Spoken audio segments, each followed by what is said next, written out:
Well, it's pretty cold here in Glasgow. It's cold, but it's crisp, and underneath it's pretty firm. John O'Foyle captains Ulster for just the second time. Dan Tuohy's back from injury, and there's a first start in the back row for Irish under-20 flanker Conor Joyce. Paddy Wallace makes his first start at right half for over 2 years. Likewise, Andrew Trumbull in the centre. And there's a first start for the former Leinster Academy player, Neil Walsh, on the left wing.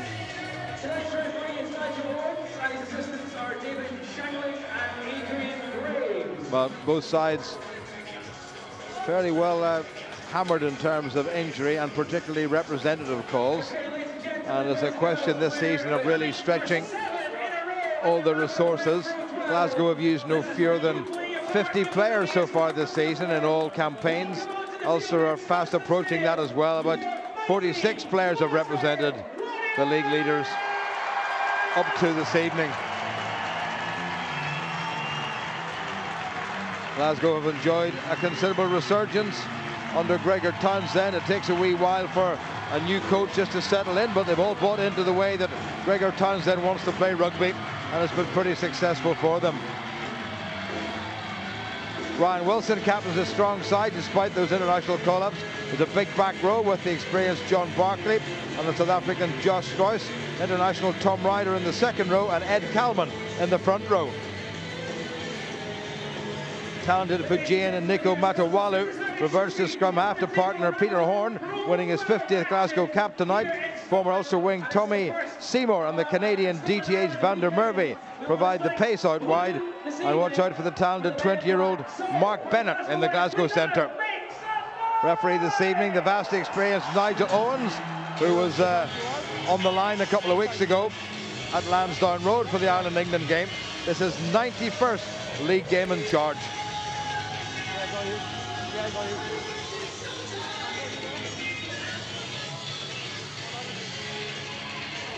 Grass is a wee bit on the sparse side, but I don't think we're going to be sparse in terms of points this evening. So it's first against second, and Ruan Pienaar puts the ball straight down into Glasgow territory. That was Ryan Wilson, the skipper, and this is the bludgeon that is Josh Stroyce. Nicely set up. Matawalu charged down by Pienaar. Well, how many times has he done that this season? Didn't yield a try this time, but good pressure by Ulster's outside half, or scrum half I should say. Ali Birch puts in the tackle. Matawalu, one of a hatful of try scorers against the Dragons last week, and again it's Stroyce trying to burst through the Ulster midfield. Well held up. That's good pressure by Ulster, and Ulster will get the first line out of the game. So not a bad start by the league leaders, Ryan. Yeah, very difficult for Ulster coming in. They've got quality players, but a lot of them playing out of positions. That brings its challenges in terms of the structure you put on the games, in terms of the patterns that you try and get to create that front football, and Ulster will need to adapt very quickly. Throwing in for Ulster at the first line out is Nigel Brady, the second oldest member of the squad. Only Paddy Wallace has a month or two on him. Great take by Robbie Dyack, scorer of a couple of tries last week. The conditions perfect for running rugby. Scrum down, turn over ball, and Ulster won't be happy with that. Mark Anscombe won't be happy with that. The take was excellent, but Glasgow did some work in grappling terms and have forced the first scrummage. And the crowd really responding. They've turned out in numbers. Great conditions, cold, but it's dry. Top of the table clash, despite being shorn of a number of the international stars. They realise what's at stake in this match, and they've turned out to support their team. Well, Glasgow have no fewer than 6 in the Scottish starting lineup and another 6 on the bench. Also haven't got quite that many with Ireland, but have so many players on the injured list. Touch. Always a great Ulster support in any part of Scotland. And what a good piece of work at the scrum. Get the shoulder out. Glasgow front row penalised. I think it was their loose-head prop, the Tongan international, Ofa Fainganuka, under pressure from John O'Foyle. That's an area where Ulster will have to really put on pressure. Yeah, you thought at the start of the game that's an area that they'll target. Glasgow certainly, the back row that they've got in the back three, that's where the threats are going to come from their team. But that can be nullified up front. Ulster getting that early psychological advantage from the set piece. Well, Glasgow, to be fair to them, have got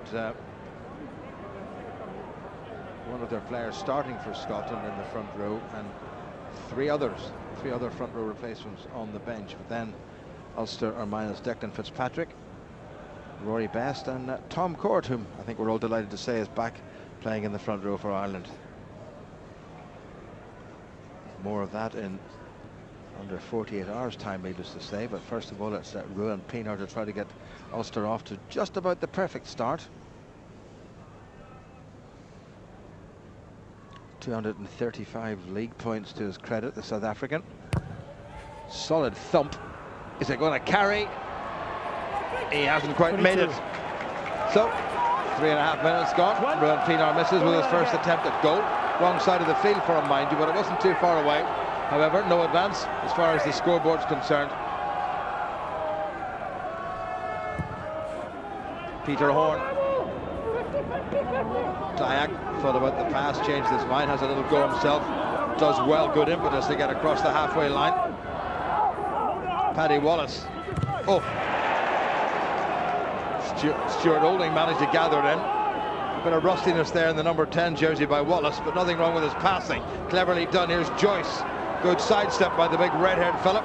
Plays his club rugby at Malone in Belfast. Pienaar. Wallace again. Afoa, the Ulster scamp. What a sidestep. Twinkle-toed stuff from the ballerina-like prop forward. Pienaar. Wallace again. Olding. Adventure from Ulster. Well, they're really taking it to this pretty pacey-looking Glasgow backline. And another penalty. And this time straight in front. Number 1. Apart from Paddy Wallace has charged down a good piece of Ulster play. Come here. Yeah, it's a young Ulster team, and there's a lot of players out of position, but there's still a core of experience throughout that side. You look at Paddy Wallace, the amount of caps he's got, John Afoa, Ruan Pienaar, Andrew Trimble, Tui Dyack. So there's still enough quality and experience in that team to give the structure and the focus where it needs to be. Nigel Owens being very cross there with Ofa Faenganuka, the Tongan prop. So that's your second penalty in 2 minutes. Look, him lying all over the ball, no question about that. Just a second start for Glasgow. Came on as a sub against the Dragons last week.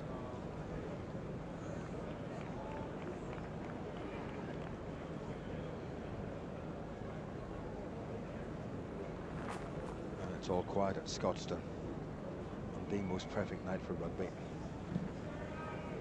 He wasn't too far away with the first one, and Ulster really need Ruan Pienaar to nail this one.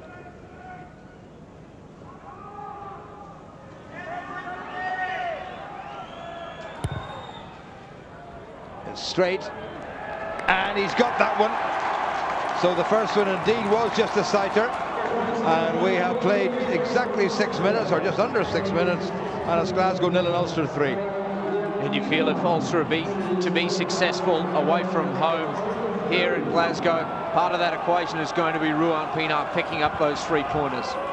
Change of direction for the restart. Same result. Robbie Dyack takes it, but he's well put to ground, and Glasgow comes storming in. I have to turn that one over. I think they have, you know. It's good work at the breakdown yet again by Glasgow. Barkley, 42 times cap for Scotland, still has international ambitions. Matawalu. Strauss, this enormous fella from South Africa, has been a great signing for the Glasgow Warriors.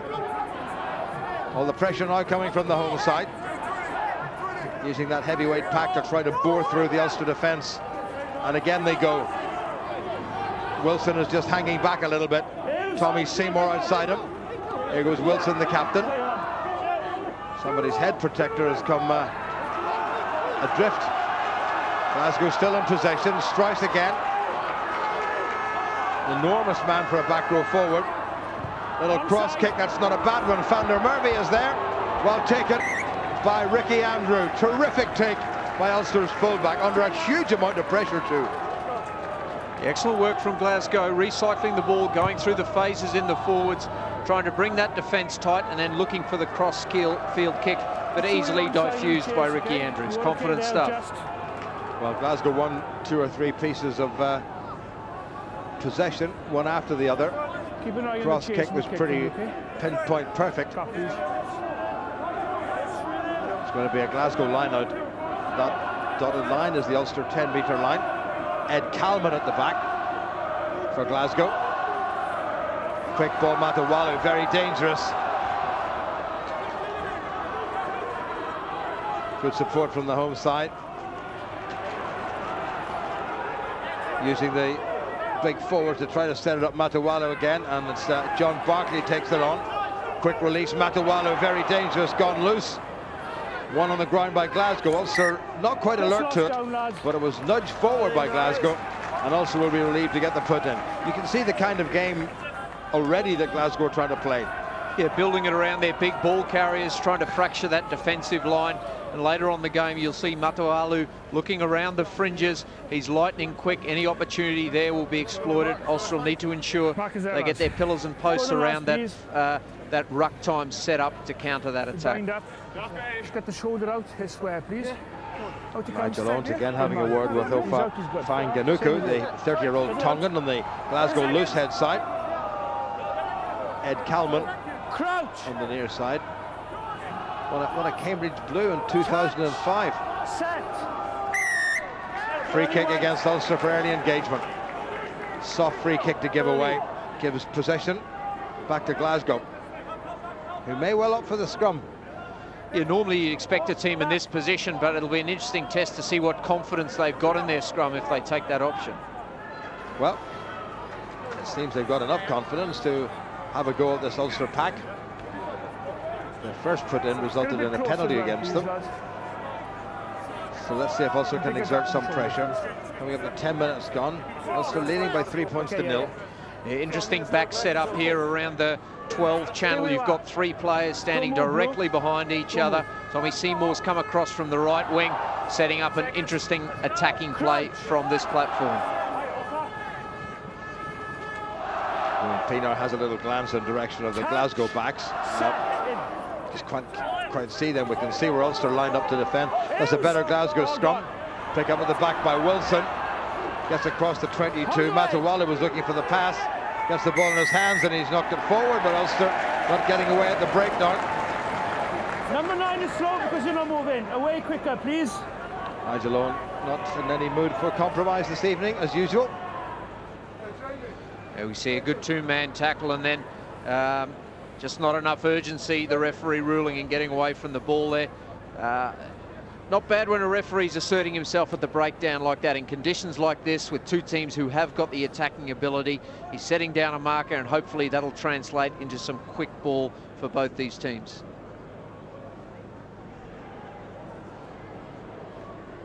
It's Peter Horn, who played fullback against Ulster in the Heineken Cup game in this ground away back in October. A filthy, horrible night it was, and Ulster needed a second half penalty by Chris Henry just to cover fasten the victory, which helped set them on the road to a Heineken Cup quarter-final place.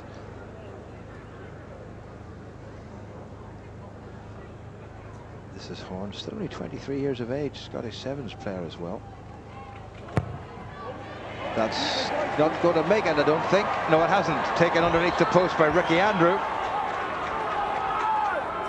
So it remains at 3-0 to Ulster, but they're under a bit of pressure. Away to Wallace. That's not a bad kick at all by Paddy Wallace. In fact, it's a very good kick from way behind his own line, and he's made some probably 40 metres for Ulster. Yeah, excellent clearance kick. The challenge always coming into the 10 jersey compared to 12 is the time you have to execute from the kick. As we see this one just falling short, and off after Ulster recycle, Paddy Wallace puts in a very good clearance kick to relieve the pressure. Peter Horn will be pretty disappointed with that. Shortened Glasgow line out. Kelman at the back doing the lifting. That was taken in by Tom Ryder. Nice little wrap around. Michael Allen missed the tackle, but he slowed the man down enough. Ulster trying to hold the Glasgow player off the ground to effect the choke tackle, but Glasgow won it. Matawalu, the enormous Calman. Matawalu complaining, nothing wrong with that. Oh. Robbie Dyack, no problem. Robbie Dyack penalised for tackling without the ball. Glasgow took it quickly and ran into touch. You worry less about the contact here and concentrating on the ball, you won't get caught out. I'll referee it, you get back. Well, the penalty still stands, but Nakolo Matawalu given a bit of a dressing down by Nigel Owens, and one remembers what happened to the Italian skipper Sergio Paresi last weekend when he was sent off for giving a bit of old back chat to the referee, and he's been suspended, but nothing quite as serious as that. Well, tackling the man off the ball, well, Matawala didn't have the ball in his hand and Robbie Dag took him out. Glasgow have decided to opt for the line-out right on Ulster's 22. This is Pat MacArthur, who very nearly got his first cap a couple of weeks ago in the Six Nations, was stripped off and ready to play against the Italians and wasn't carded. Feet away from the now, lads. More, keep it up. Good take by Glasgow. Dan Tui getting a fair old trampling for his pains. First time, second time news. Glasgow moving forward. The referees told them that they have to use it now. Matawalu. Horn, not much way in the options, but that's a good wide ball. This is Peter Murchie trying to find Van der Merwe. Ulster's defence gets across. It's all a bit scrambled. Move. Back play. Matawalu taken on by Strauss. Only a couple of metres away. Matawalu. Glasgow looking for the game's first try. Good Ulster defence. Still there for Glasgow. Pienaar gets in there. Nigel Brady too. Matawalu again. John Barclay. Now a bit of width on it. Surely they must score. All they have to do is pass. They do pass. And it's Tim Swinson, who got a couple of tries last week against the Dragons, gets the opener. And it's looking a wee bit on the ominous side. A little bit of miscommunication at the start of that move from Ulster. The defensive pattern obviously not communicated. Players rushing up to block that off, and other players on a softer drift. And then it was just a couple of rumbles around the fringes, preserving the space out wide, and delight for Glasgow as they go over early in this match. Well, there were two very good passes there, and the last one delivered by Mark Bennett was perfect, and Master Swinson celebrating before he crossed the line. One of 7 of Glasgow's forwards not actually born in Scotland. Indeed, 10 of the Glasgow team were not born in Scotland.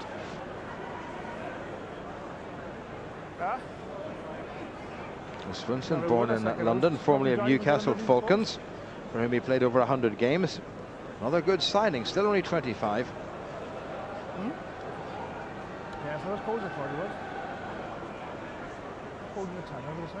So Horn to add the extra points for Glasgow.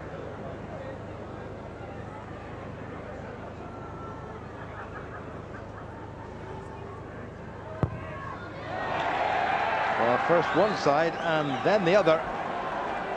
So 2 points between them, just over 15 minutes gone. Glasgow leading by 5 points to 3, and probably deservedly given the pressure.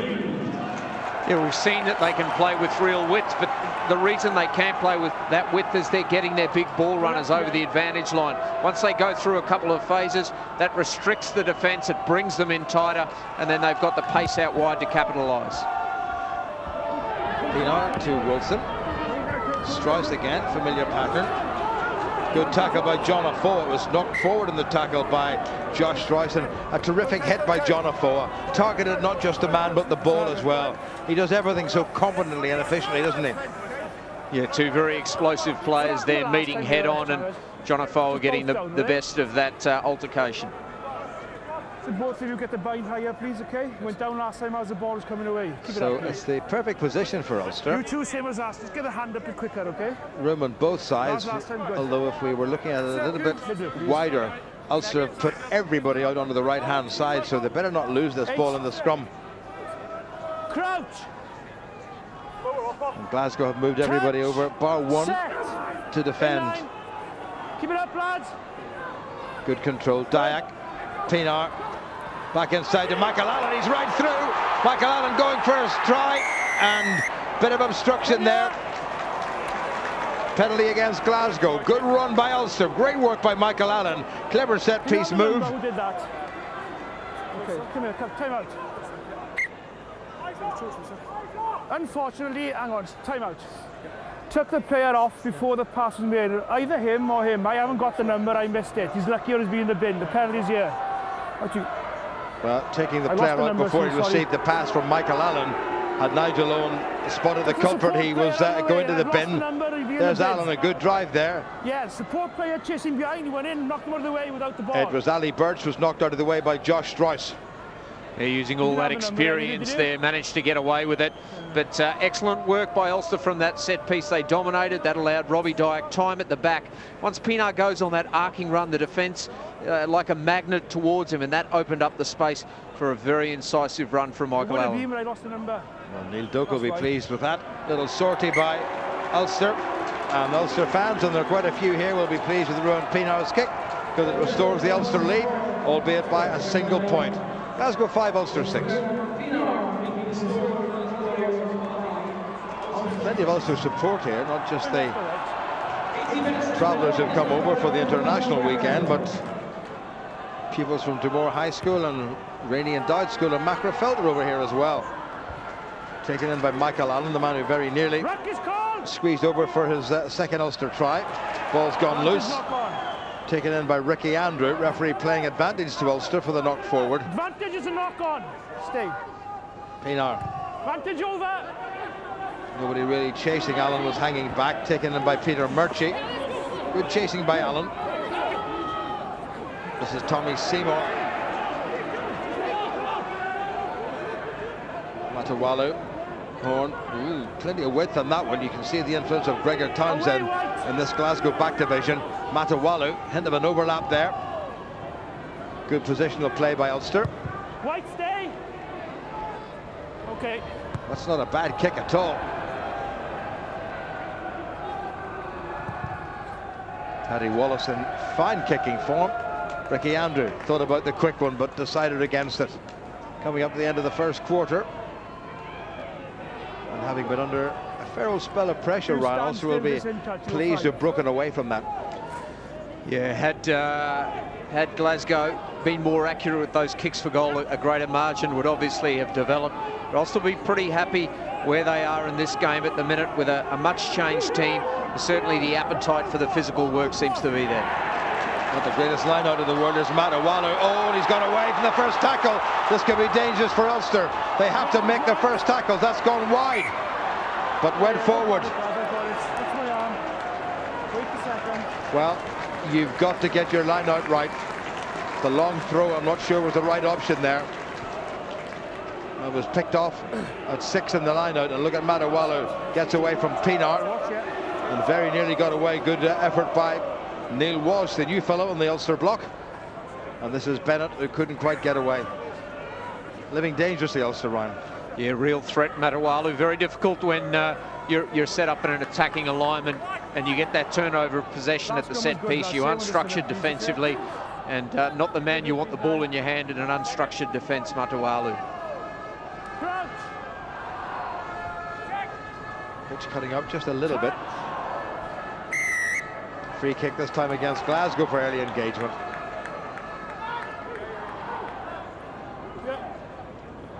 So I think Rowan Pienaar will go for position. He hasn't gone directly into touch. He's going to make Glasgow kick it back. Tommy Seymour.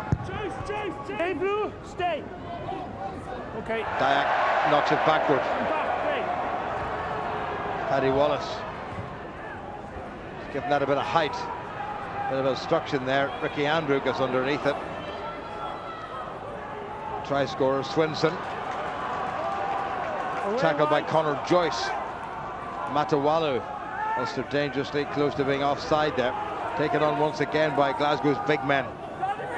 Matawalu looking for Strauss. Well met by the even bigger Neil McComb.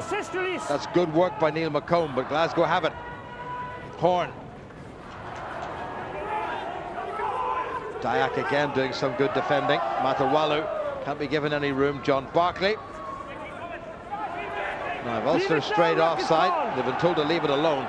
Nobody there, scrum half. Matawalu squeezed it out. Away by the tongue and loose head prop. Fine Ganuku. Glasgow still persisting and trying to batter through Ulster's close-in defence.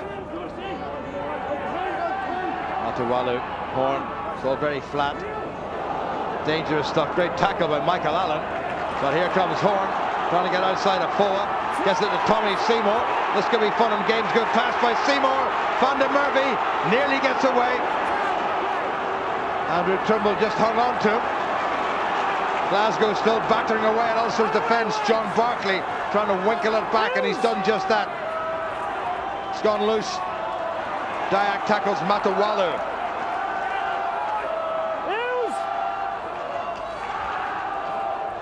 Glasgow get it away again. Still battering, that was the skipper Wilson. Matawalu there quickly. Horn again. It's gone wide. This is Dunbar. Glasgow still in possession, but it's all slowed down a little bit. But they'll try to pick up this pace, I'm sure. And they go again. Matawalu has a go himself. Gets away. Also really being stretched. Matawalu. A little bit of readjusting. Referee playing advantage. Lost on blue. Ball was knocked forward. Well, the ball being in passage of play for long periods of time, the physical intensity you'd expect from a 1 versus 2 on the table competition. We've just seen Andrew Trimble make about 5 tackles, not one of them passive, and really Glasgow trying to physically intimidate Ulster. John Afoa having a word with the referee. Likewise, the Glasgow tight head, Ed Kalman, who's not the skipper. Ryan Wilson is the skipper. Just about the binding in the scrums. Well, how Ulster survived that, Jane only knows. Wide angled arcing run, and then Tommy Seymour looking very dangerous. His pass was just about perfect. Okay, lads. But unfortunately, Van der Merwe couldn't get away from the defence. He did his very best, and eventually Dan Toohey had to slow him down. I will shout louder. Wait for my call. No excuses. South African born, Canadian international, DTH Van der Merwe.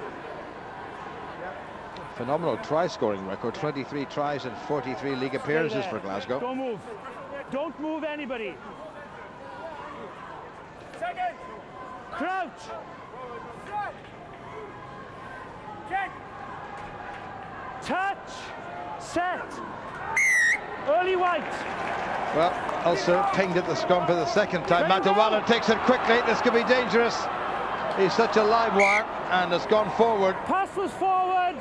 And Ulster get the foot into the scrum again. Very lucky. John, you go early again now. It's a penalty. That's the second time now. Well, Nigel Owen has told the Ulster front row and John Afoa if they go early again, it's going to be a penalty. And Ulster would probably feel they've got the advantage in this aspect of the game, so they'll just need to keep their discipline now. They've given up field position. Glasgow in a great attacking position now. Ulster will certainly need to be on their mettle defensively. Well, sometimes to draw one side into engaging early, the other side maybe does a little bit of a feint. I'm not sure whether Glasgow have been doing that. That looks all right to me. When Pienaar gets it in, Robbie Dyack gets it away to Andrew Trimble. Pienaar, well set up by Trimble, well cleared by Pienaar. Gathered in by Van der Merwe. This is Peter Murchie, Glasgow's full-back. Let him go, please. Back blue. That's a tantalising kick now. Trimble underneath. Knocked it backward and managed to gather it. Well done by Trimble. Under a lot of pressure. Glasgow comes steaming through. Just touched the other on, lads. Accidentally offside. And Ulster, Trimble may have run into his own player. Somebody did that, so it's an accidental offside. And Glasgow get the scrum. 15 minutes to go to half-time. Only a point between them.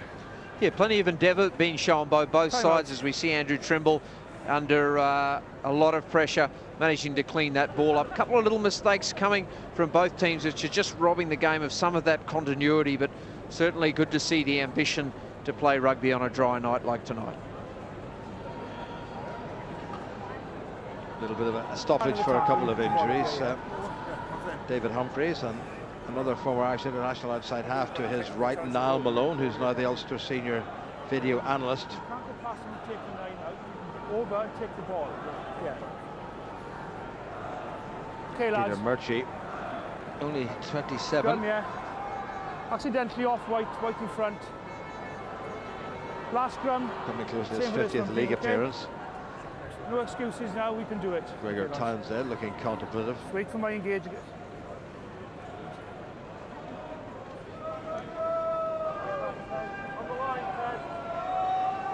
Okay now? Okay, time on. Second. Everybody seems to be fine. Callum Black on the loose head side of the front row for Ulster, making his 8th start of this season. Nigel Brady was out of the picture for 11 straight games before getting a recall. Good Ulster squeeze. Wilson gets it away on the narrow side. Horn looking for a runner. Good covering tackle that was by Ruan Pienaar. Ball still there with the home side. Matawalu taken on by the bustling MacArthur. Here's the enormous Strauss. Good tackle by Neil Macomb. Matawalu. John Barkley. That's good Ulster defending. Barkley sets it up though. Change of direction. Here's Horn. Flat pass. Well, they keep making ground. Matawalu back inside to his fellow South Sea Islander. Ball is level 5. Good man. Matawalu has a little glance. Taken on by the try scorer Tim Swinson. Gets it back. Matawalu. This is good stuff now from Glasgow. Barkley. Assist, release. Holding, and before that a fall with the tackle. Matawalu strikes again, being used as a very effective battering ram. Matawalu. Oh, pass was forward, and Ulster get away with that yet again. Under all sorts of pressure, but the line holding firm. Yeah, Glasgow now, the weight of possession starting to tell. Ulster defending manfully. A couple of mistakes just around. Matawalu always takes a couple of steps around the fringe there, tries to draw a few defenders. He has runners coming off him, but the timing slightly awry on that occasion. Yeah, Tommy Seymour just overrunning him by a metre or so to give Ulster the scrum.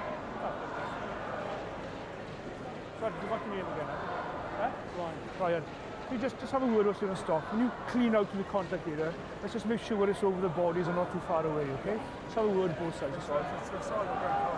Pass down the sideboard, just keep it around the Nigel Owens having a word with both captains about the way players are being, what he called, cleaned out of the contact area. 27 minutes gone. Glasgow 5, Ulster 6. Right in the middle there, one Alistair McCoist, an interested spectator. He was quite a rugby fan.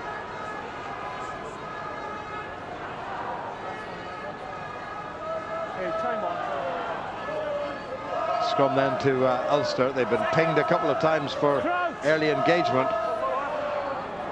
Nigel's holding them quite long, actually. In it goes. Good strike by Brady. Matawalu's pinched it. Oh, amazing for Matawalu. This is going to be a try for Seymour. And what happened at the base of that scrum? And Ruan Pienaar got himself bamboozled by Nico Matawalu. It looks so simple. Ulster had the whole thing well under control. There was clearly a mix-up at the base of the Ulster scrum, and Tommy Seymour can't believe his luck. Well, it was a no man's land. A Matawalu, a lovely offload out of the back of the hand, and Glasgow been gifted a try. And Matawalu's looked like the danger man the whole time, and he was pounced on that ball, and then a wonderful bit of skill to flick it out the backhand, and he's looked the most likely to break down Ulster, and he's certainly been the one that's proved the key to unlock this Ulster defence. Well, he's already scored against his old province this season. But that'll mean a lot to the man born in Nashville, Tennessee. Qualified for Scotland, has been called up into a couple of Scottish senior squads. Hasn't quite made the breakthrough yet. So also we're hoping to just hang on to that slight lead until the interval. Now they've got to come all the way back and do it again. Horn hasn't landed a kick so far, and has he pulled that one in? No, he hasn't. So had Horn got the kicking boots on, this scoreline would have been a lot worse for Ulster than 10-6 as it is at the moment.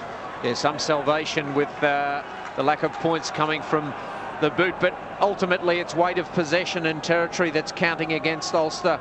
Glasgow just spending far too much time in the Ulster half for Ulster to withstand that attacking onslaught. Worth noting that Glasgow, with 11 minutes to go to the interval, have scored 2 tries. Big thump on Ryan Wilson by Michael Allen, and Wilson's recovered well enough to come back again. Matawalu, the hero of the moment. I think he's got 3 Man of the Match awards in his last 3 games for Glasgow. Matawalu, you can understand why. Played in the wing last week against the Dragons before moving into scrum half, and equally effective on both. Ball came off an Ulster player, so it's Pat MacArthur. Born in Irvine in Ayrshire 25 years ago. Also couldn't manage to pull it in. Okay, 2 knock-ons. First in the line out with you, blue. Second right scrum. Also get the put into the scrum though. The first knock-on was by a Glasgow hand. And if they can get some points from this venture into the Glasgow 22, they'll be pretty happy with what the scoreline reflects, given the dominance Glasgow have had throughout this half. Yeah, Glasgow have been winning all the primary possession, but they've been keeping the ball and they've been using their big men very effectively. Call went in Ulster's favour. Half an hour played. Glasgow 10-6 up and 2 tries to nil up. Touch, set.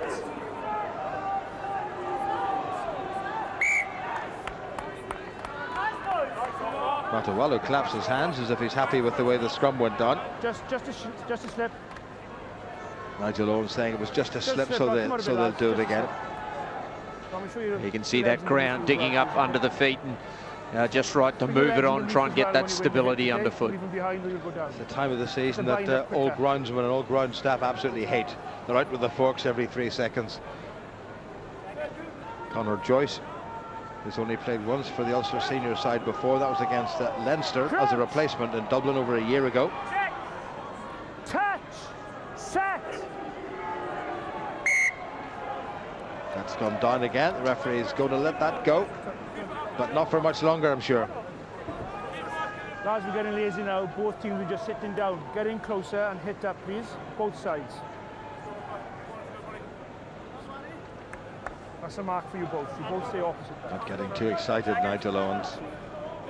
Ed Calman on the tight head side for Glasgow. Now 30 years of age. Born in Plymouth. Crouch. Touch. Set. That's a bit better, and a good squeeze by Ulster. Well, they got that one right. Pienaar. Wallace had to stretch a little bit. Stuart Olding tries to take it forward. I was going to say using his weight, but there's not that much of it. Ulster trying to clear out of the breakdown, where Glasgow have been doing pretty well. Taken on by Brady. Good support from the rest of his pack. Here's the Ulster skipper, Afoa. Keep your feet. Pienaar, not a lot of room on that narrow side. Back, blue. Now Pienaar. Ali Birch. Who did well to get away from a couple of would-be tackles. Pienaar again. This is better from Ulster. Wallace. Good footwork by Paddy Wallace.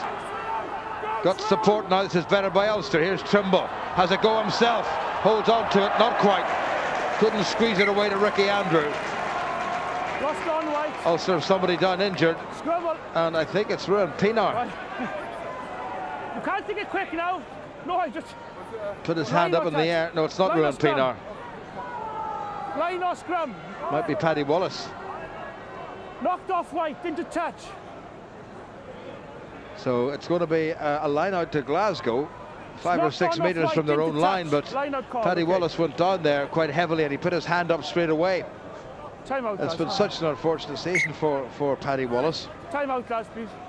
Referee has actually spotted the injury and has called for time out, and that's not looking too good.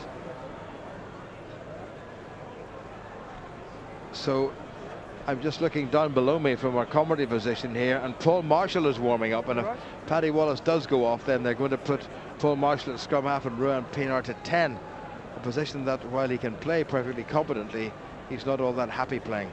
Yeah, and it's another disruption to the team that would have gone through the patterns this week, but it's been largely irrelevant because Ulster haven't had the possession to employ any of those patterns. They've been forced into a very heavy defensive workload by a Glasgow team that are certainly relishing the prospect of playing at home in these conditions. Well, that was that calamitous scrum by Ulster, a bit of a mix-up between numbers 8 and 9, and finished off by the Glasgow 14, formerly of Ulster, Tommy Seymour.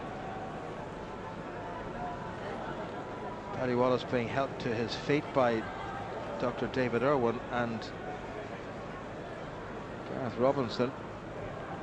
Well, he's on his feet, and the Ulster supporter will be reasonably happy with that. He's not struggling too much. I thought when he went down, Ryan, and he put his hands straight up in the air, seemed to indicate that he was quite badly hurt. White, take a step off the line. So Paul Marshall not yet coming on. Not sure Paddy Wallace will play much more part in this game. Come in, form. Come in. It's a Glasgow line-out meanwhile.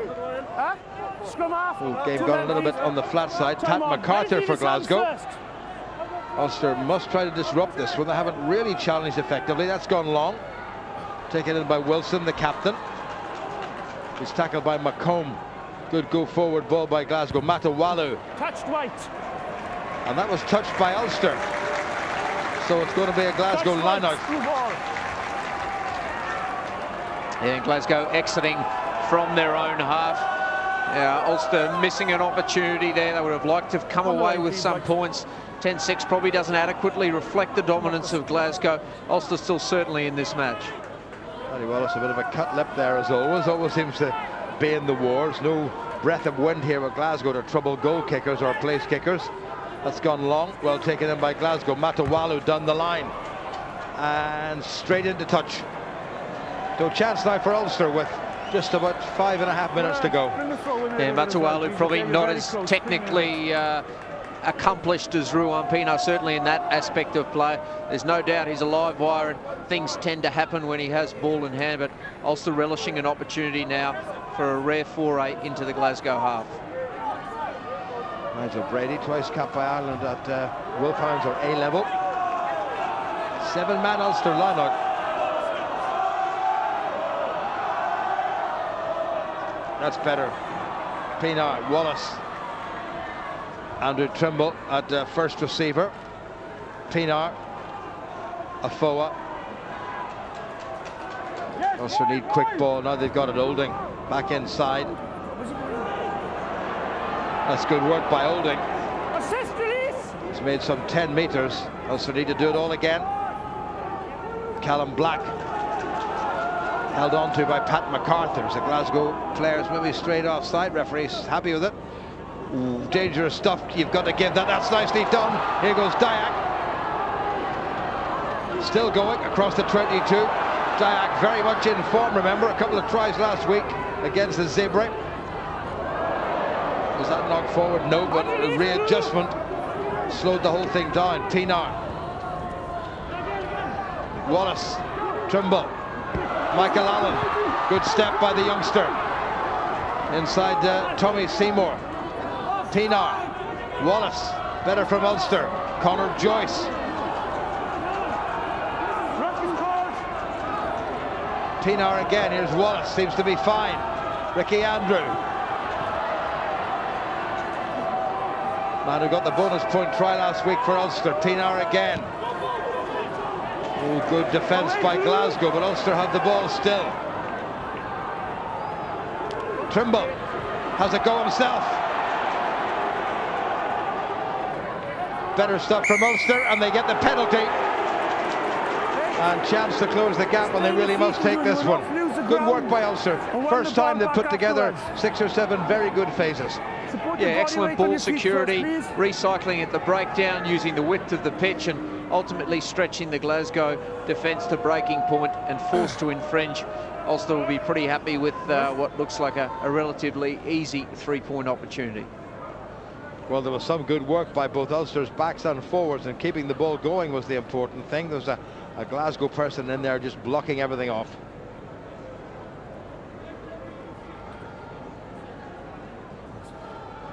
Just about 3 minutes to half-time.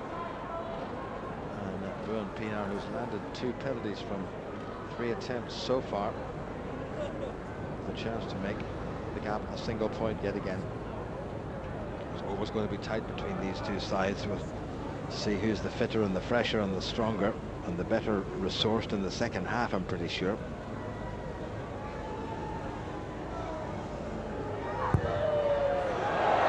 Oh dear, oh dear. Ruan Pienaar has pulled that one. So 2 out of 4 for Ruan Pienaar.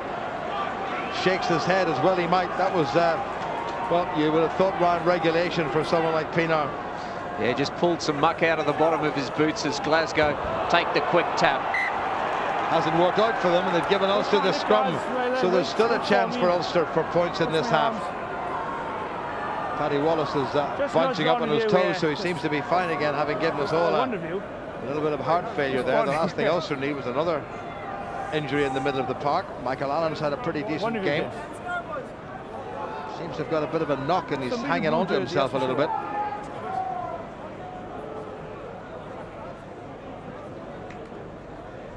Nigel Owens come across to the Ulster loose head side.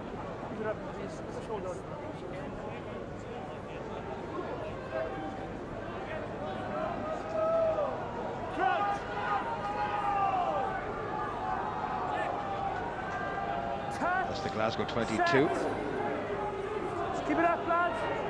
So front row have done well again. Dyack. Keep it down. If you're going nowhere, use it. You're going nowhere, use it. You're going nowhere. Well, Robbie Jack told to use it. Pienaar, well tackled. Andrew Trimble using all that strength of his, but Ulster conceded some 10 metres, but they've got the ball back. Here goes Pienaar.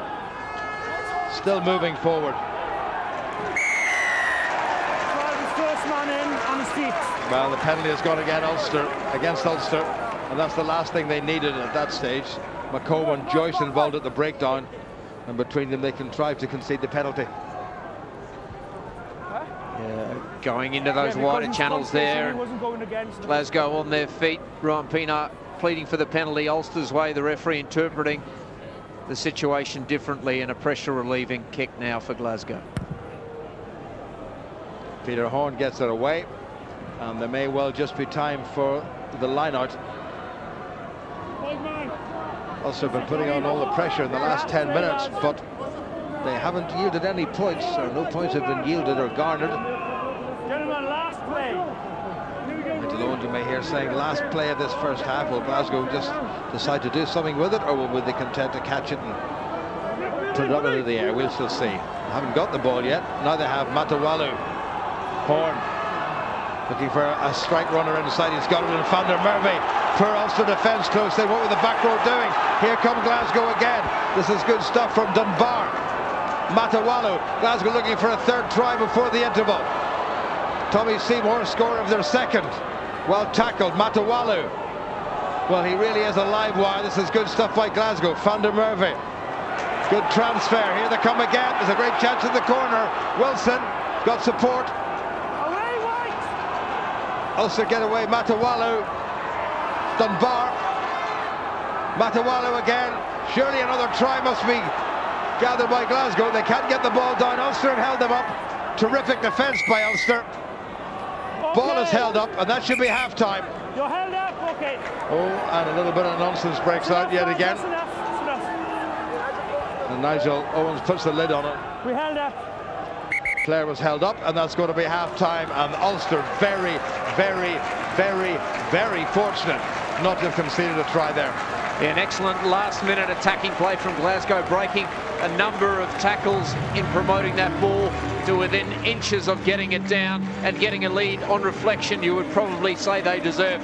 But Ulster still in this match, a lot to play for. Hard to believe, mind you, sometimes, but Glasgow have scored 2 tries to Ulster's none. Tries by Tim Swinson and former Ulster player Tommy Seymour. No conversions. 2 penalties from Ruan Pienaar, who's missed another couple. Half-time score here in Scotstoun is Glasgow 10 and Ulster 6. Well, it's been a pretty enjoyable, fast-paced first half of rugby. The boot of Ruan Pienaar hasn't been perfect, but it's kept Ulster in the game. Ulster, though, have been out-muscled and out-thought by the Scots so far, who have touched down for 2 tries. Ulster did have a couple of try-scoring opportunities of their own, but thwarted by some solid Glasgow defending. And some quick thinking put in a former Ulsterman into the corner for a 10-6 lead. Ulster outscored by 2 tries to 0, but are still very much in the game and just trail by 4.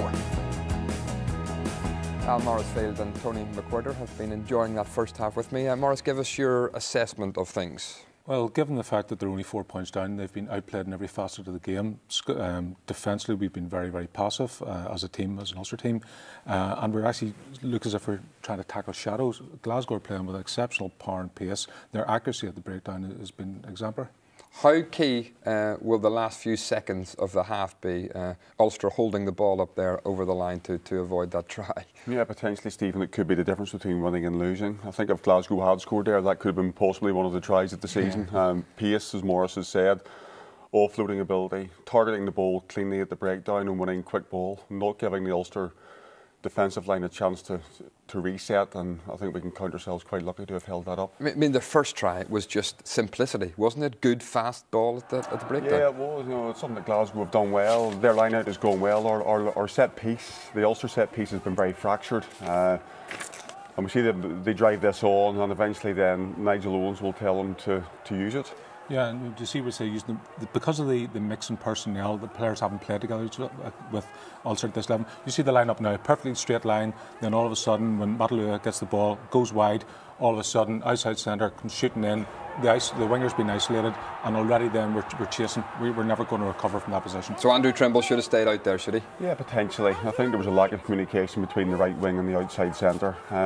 What Ulster do well here, the scramble defence is good. There's some good body in the line defence, but it's the quick ball that makes it. It's the quick ball, and it's something that Ulster have been guilty of, Stephen, the whole evening.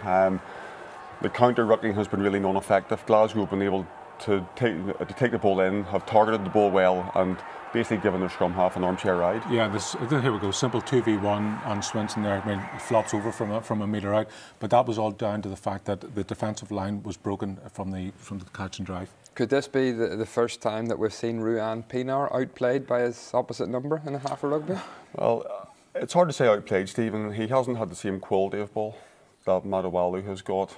He also hasn't got the same room. The Glasgow back row have been swarming defensively, whereas the Ulster defence has been quite passive. He's had the ability to basically run across the pitch and pick out runners, and if you give someone of his quality that amount of time in the ball, he's going to cut you to pieces. But Pienaar will be disappointed the way he was at fault for the second try. I think he will, but you also got to give Matawalu, he's a sevens player, and he's got those amazing twinkling feet, and his acceleration over the first 5-10 metres is going to get him past the first defender. And because of the way that Ulster are defending, they're defending quite passively, so they're not being really aggressive and closing down the dead area, and that gives him 1 or 2 pace away, and then he can start picking the runners, and they're just taking angles. Okay, let's take a look at that second Glasgow try. I mean, it was some quick thinking, but Pienaar will be disappointed, Tony. There's no doubt about that. Basically, most of the emphasis lies with the number 8, Stephen.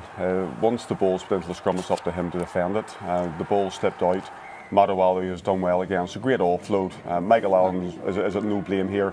He thinks the tackle has been missed. He stepped in to try and pick up the scrum half. This is an area where we thought we needed dominance in, and it's an area that hasn't been allowed to go, but that's great. Michael Allen was sort of caught. He had to come in that far out because Matawalu actually passed the gate and you thought he was going to go in and score, and it gives Tommy Seymour probably, and he'll be really chuffed to score against his old team, Ulster. Michael Allen, you mentioned, has had a pretty good first half, hasn't he? Yeah, he's been very noticeable both in attack and defence. We'll see a couple of instances here. This is the break from the scrum in midfield. There's a crossing pattern and basically just comes a straight line, breaks the defender, and he's quite unlucky. You can see him almost he's playing with the ball to try and reposition it, and there's quite a blatant tackle here by Josh Joyce on Ali Birch. That's a South African touch, I think that was called. Well, explain that to me, because you could hear the referee saying that he didn't know which player it was that tackled off the ball, and if he had have known, he would have given a yellow card and sin binned the player. Why can't he refer that to either one of the touch judges or upstairs and take one of them off for 10 minutes? It's probably an anomaly in the law at the present moment where they can, if there's a score, they can go give me a reason why it can't be scored. It wasn't a score, it wasn't necessarily potentially foul play, so they can't really go stop the play and look at every instant. However, if it had been that blatant, maybe it'll come in the future where a touch judge could give a signal in to the referee and say, blindside number 6, off the ball instant, and he could have got 10 minutes of in. And that's the sort of thing that could be quite crucial towards the end. If Josh Strauss had been taken off, Ulster would have probably had more of a sensei, because the back row area of Strauss, Barkley and Wilson, I think that's where Glasgow have been key at the present moment. You should have just picked one of them. Anyway, the restarts tonight, how do you think Ulster have handled these? Some good and some bad, Stephen. The key with any dropout receiving is that ideally the player that's going to take the ball is coming forward onto the ball. You can see Robbie Dyke there on that occasion in a position to run onto the ball. Here he actually takes the ball going backwards, is tackled, taken back into his 22, and Ulster effectively then turn the ball over. Ideally in that situation you want a man behind him coming forward, calling for it, overriding him and taking the ball on the front foot. I think possibly we'll see a good example of this from Michael Allen here, where again, more hang time on the ball, but Michael Allen's coming forward there, gets himself in the air, so he can't actually be tackled until he lands. Once he does land, then he's able to put himself in the correct position. All right, it's a spilled ball, but again, his technique at the kick-off was much better there. And I think that's one of the issues that Mark Armstrong will probably be really annoyed with the Ulster team at the present minute, is their accuracy to maintain the ball from either kick-off or from line-up. We're not protecting the ball long enough. And again, from this one here, you can see the benefit of having a very fast winger. Gets the ball, and that's a great tackle. The only issue there is, where was the rest of the support? There was nobody else with him. I mean, that was a good chase by Michael Allen, but at times tonight, have Ulster been guilty that their defence has been a little bit passive, do you think? I think so. Certainly at ruck time, Stephen, we haven't had that. We haven't committed numbers to the breakdown. We haven't tried to counter-ruck the Glasgow ball at all. And subsequently, as we said earlier, if you give a scrum half of Matawalu's ability and bag of tricks, time on the ball, he's going to cause damage against you, and he has done time after time. What about Ulster's set piece tonight? Line-outs first. Here's a couple of examples. Well, again, Nigel Brady, great takedown, but we didn't secure the ball. We actually allowed, again, I think it's Josh Strauss has just landed. Basically, he should have been pinned for a start, and if not pinned, he should have maybe had a new jersey to put on, because that is he's blatantly just lying there. And Ulster could have set the tone early. That's in the first couple of minutes of the game. And this one then misfires a wee bit, doesn't reach Robbie Diggs' intended target, and automatically there, again, missed tackle, passive defence coming up, and we're now down 25-30 metres from where we should have been. But Ulster still very much in the game, Tony, even though they've been outplayed the first half. They are, Steve. We're only 4 points behind. I think there's enough there, hopefully, that the lesson will have been learned from the first half. There'll be some good strategy given by the coaching team at half-time, a chance to re-evaluate and go out in the second half and turn it about. OK, thank you for the moment. This Sunday, of course, 4 of Ulster's young guns will play for Ireland against Scotland. Craig Gilroy, Luke Marshall, Paddy Jackson and Ian Henderson on the bench. All 4 are products of the Ulster Rugby Academy, and there are lots more talented youngsters coming through. We caught up with a former European Cup winner who's monitoring their progress. Set. Waking up to ash and dust. I wipe my brow and I sweat my rust. I'm breathing in. The guys who have graduated out of the academy over the last couple of years are only fully aware that our role within the academy is to ensure that the next generation are better than those who have graduated. So the Paddy Jacksons, the Luke Marshalls, it keeps the pressure on them, and that's what the game's about. And that's part of that harsh reality that you can't rest on your laurels in this game. I'm waking up to ash and dust. I wipe my brow and I sweat my rust. The rewards are absolutely massive, but ambition's not enough. You've got to be absolutely committed. I arrived here quite early and there were guys waiting for me at 6 o'clock. Or staff in the gym before that. On a weekly basis, they'll have a minimum of 4 S&C sessions, they'll have a couple of speed sessions and 3 rugby sessions, and you combine that with their club and their university commitment, it's quite a full day. So the compromise really is what you do in the evenings, and for many of the young men it's bed at 9 o'clock, 9:30, because the morning comes around quickly.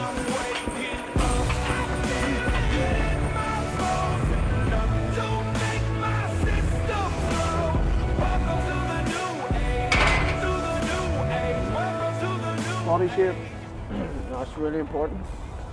This is like holding a feathered bird. Yeah. Not everyone's going to make it. Does it have to be ruthless for Ulster to have the best product?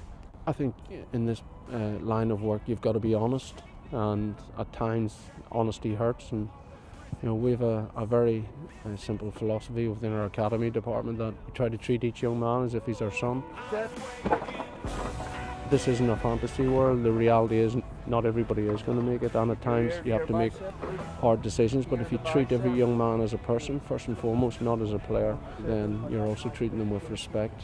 How much do you enjoy the work yourself? Because it looks like a 7 days a week, 52 weeks of the year job. Yeah, you have to enjoy it, but there's something special about working for your home province. I think we all spin off one another in many regards, and to me there's something special about Ulster. I love it, and I love working with young Ulster men. I think we're second to none, and you know, I look forward to the day then Ulster are #1 in Europe.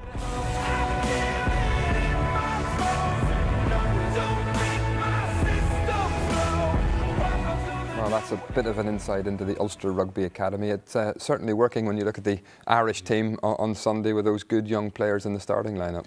Yeah, and I go back to the fact being involved in 2004-2005, it's changed completely from what it was. But those young players coming through, Stevie Ferris, Chris Henry, Lewis Stevenson, they're there now. Those younger guys, that was the benchmark, and the input that they get now, the nutritional advice they get, the strength and conditioning, and the fact that they're more involved with the senior Ulster players, it actually brings them through even better. So the benchmark is moving further and further and further. So and tonight, Tony, back to the all-important game. How will Ulster's young guns, what do they have to do second half here to try and squeeze a win against Glasgow? I think first and foremost, Stephen, our set piece is going to have to improve dramatically. We're going to have to try and hold on to the ball.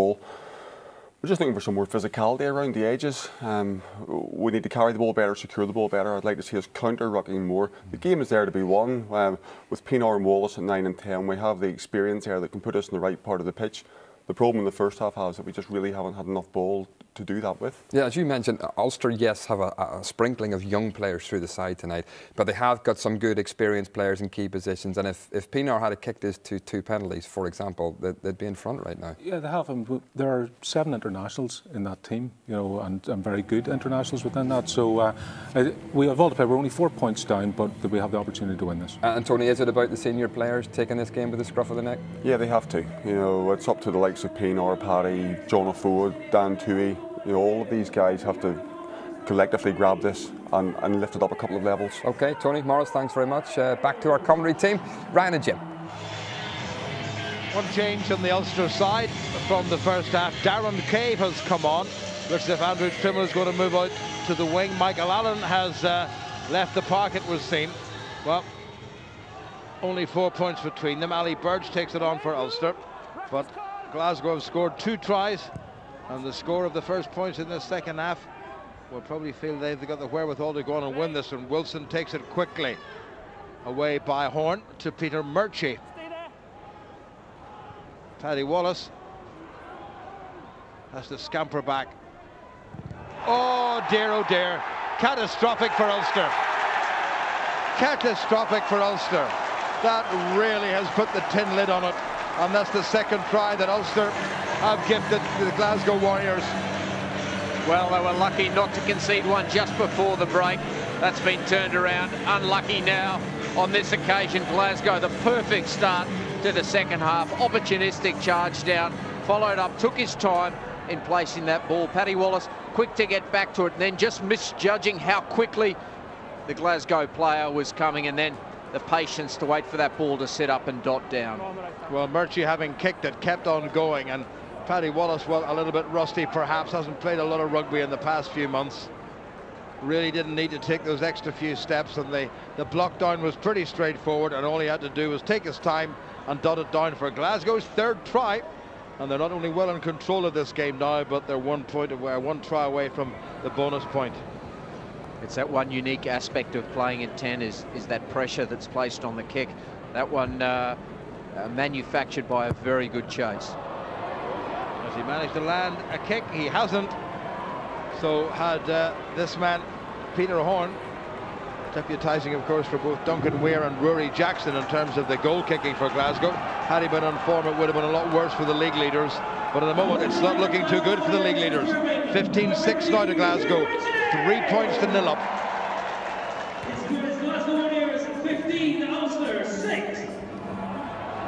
Well, Glasgow will now start playing with a lot of confidence, I'm pretty sure. Big tackle from Dan Toohey, who had a quietish first half by his own standards. Matawala, who's been something of a thorn in Ulster's side. Josh Stryce, who's been a bit of a pest all evening. Ulster might, I was going to say, turn that one over. Matawala again was tackled without the ball. And Ulster will concede possession. I'm pretty sure we'll concede possession or position as well. Yeah, that'll frustrate Ulster even further when you get off to that deflating start to the second half. You want to get some possession very quickly in opposition territory. And once again, it's a familiar sight. Glasgow set piece within Ulster territory. Peter Horn's kicking out of hand is a lot better than his goal kicking, also will be glad to note. But that's not a scoreline that will warm the cockles of Ulster hearts on a chilly night here. Right on the left-hand side of the picture, Shane Monroe, the Glasgow forwards coach. On the right-hand side, Gregor Townsend, the senior coach. Easy line out, Matawalu. Ulster struggling in the middle of the park in terms of defence. Matawalu again. Taken on by Glasgow. Here's Matawalu. Wilson, the captain. Tui hangs on to him, and Tui may well have stripped that away. But it went back into a blue hand, and here go Glasgow again, looking for the bonus point try. Matawalu. Struis sets it up. Matawalu again. Great chance at the shift this. That's nicely done. Is Bennett, who's very quick, the youngster. Haven't really seen him with ball in hand this evening. Paddy Wallace tracks him across the park. Robbie Dyack with a tackle. He has to release. Ball back in the Glasgow side. Good work by Darren Cave. Released by Ireland for this game. Glasgow going round the narrow side. Plenty of options for them now. They're playing with a side that's simply oozing confidence. Matawalu, MacArthur, sweet little pass. Okay, good. Referee happy with the tackle. Nothing dangerous about that from Ali Birch. Matawalu. There's the Ulster post within touching distance. Matawalu, Van der Merwe. Wonderful tackle by Ulster yet again, and by Walsh, the new man. 5 metres from the Ulster line. Ulster really staring down the barrel. Struis, who's been strong. Archie, the try scorer, helps to set it up. Ulster managed to slow it down. Matawalu gets it away. Pat MacArthur. Ulster's defence really being tested. Ball was out. Well anticipated by Pienaar, but it might just be coming back on the Glasgow side, and it is. Struis takes it on again. Well, huge pressure now coming from Glasgow.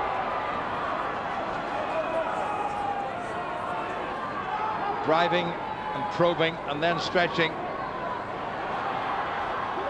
Good tackle by Ricky Andrew. Still there for Glasgow. Nigel Brady pressed into service. Wilson, the captain. Again, it's Dyack, who's put in a lot of hard graft this evening. Ball back in the Glasgow side. Good tackle by Dan Tui on Peter Horn. And Ulster, a very relieved Ulster, get the penalty. Terrific Ulster defence. Yeah, they're putting their bodies on the line. There's no question about it as Pienaar takes that quick kick down pitch, and here comes Trimble. Murchie got away all the way across, gathered in by Stuart Olding. Okay. Gets it wide. Support was by Ali Birch. Pienaar. Callum Black. Ulster trying to put some width on it. Wallace, Ricky Andrew. Glasgow pulled on Ulster's fullback. Pienaar. Wallace. Good transfer. This is better stuff. Here's Walsh. First chance he's had to run with ball in hand. Pienaar. Dan Tui. Gets it away to Pienaar. Cave. With a soft pass to Nigel Brady. Glasgow man in the way. Pienaar. Looking for a little bit of space, but there's nobody really chasing apart from Walsh. And that's a clever kick by Glasgow. There's nobody at home for Ulster. Paddy Wallace has to leg it all the way back. Keeps it in field. Here's Trimble. Let him go. It's not a bad kick by Andrew Trimble. Was half obstructed there. More than half obstructed. You knew exactly what he was running. This could be a card. Well, it's not going to be. It's going to be a penalty. Should that be a card? Well, it's pretty cynical, calculated stuff. You certainly wouldn't argue if he went to the pocket on that one. Ulster starting to get on the front foot with those ball carriers. Tui starting to become a bit more prominent. They've been putting their body on the line defensively. Some big hits have been going in. It takes a lot of energy out of the legs when you're forced to defend for those long periods.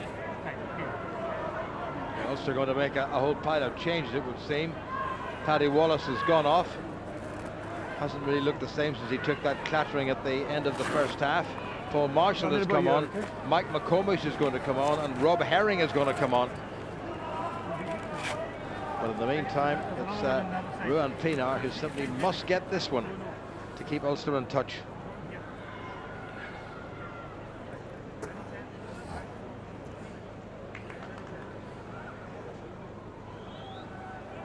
I remember a couple of seasons ago, Ruan Pienaar kicking a last-minute penalty at the old Fairhill Stadium, Glasgow's previous home, to win the game for Ulster.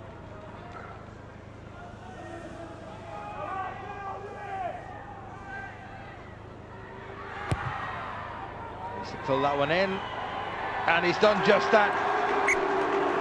So a third penalty kick for Ruan Pienaar. 3 out of 5 attempts, and Ulster indeed have made the replacements. Somebody down injured, and it doesn't look very good on this side of the field. There's a lot of medical staff down there. Glasgow made her replacement. Sean Kennedy has come on at scrum half, and I'm wondering, is it Matawala who's down injured?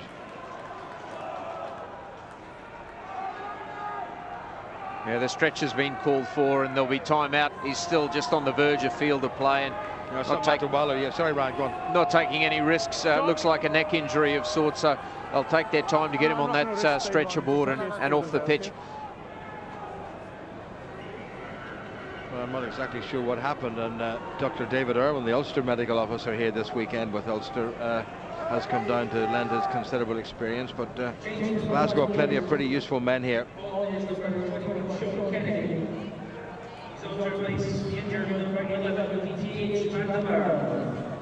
Graham McComish has come on the park, and I have a feeling he's replaced Conor Joyce.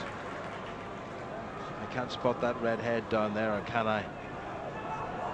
An opportunity now for Ulster to get into the huddle, have a conversation, talk about what they need to do from here, and certainly what they need to do is stop those strike runners from Glasgow. They're sending their big men up that channel. They're getting over that advantage line, which allows an easy recycle of the ball, and then they're sending another runner. You've got Matawalu running around the fringes looking for any opportunities, and if Ulster get too tight trying to defend those one-off runners, they then use the space out wide. But certainly at 15-9, Ulster are well within range. Well, everything has stopped here on a cold night. The players will have to keep moving. I just spotted Conor Joyce there wearing number 6, as he has been right from the start of this game. So by a process of deduction, Graham McComish has come on for Ali Birch. McComish can play 6 or 7. Indeed, has started at number 8 for Ulster, position he also occupied when he was at Campbell College School some years ago. Also played in an Ulster Schools Cup final in the outside half position when he was only a 5th former.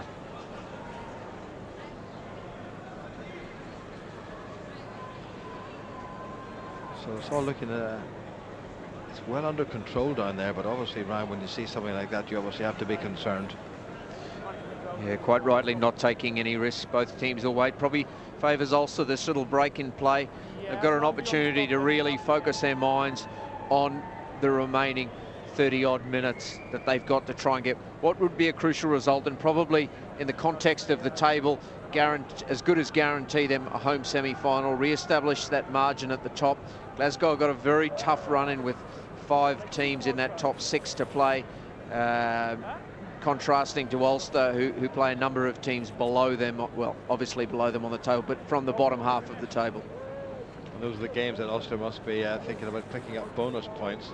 And it's crucial for Ulster, Ryan, to finish, certainly preferably first, of course, which would give them a home semi-final. And if they win that, then the final will be played, if I'm not mistaken, at Ravenhill. Yeah, with 17,000 odd capacity as well, and really crucial that they get that home semi-final. Looks well within range now, but it'll take a very good team to come to a full-strength Ulster and beat them in the finals of this competition. So plenty to play for while still in February. Well, this is Glasgow's first try. Tim Swinson celebrating before he got it dotted down. It's all about making the ball do the work, and little bit of theatrics there, and this was the unbelievable mess that Ulster made at the back of that. Matawalu got it away, and Tommy Seymour couldn't believe his luck. And this is Glasgow's third try. Peter Murchie following up his own kick ahead, and off sorts Paddy Wallace, who was clearly struggling from that injury in the first half, getting the kick charge down. But Ulster's still there. They're only 6 points adrift. And going to their normal formula, the introduction of Paul Marshall, they look to increase the tempo from that, hopefully secure better quality of possession at the breakdown, and then get Marshall to try and speed that ball up. He'll counter that attacking threat from Matawalu around the fringes. Obviously an exponent of the quick break himself. Glasgow, I'm sure, would have done their video analysis, and any penalties or short arms that are presented to Ulster, they'll need to ensure they mark Paul Marshall.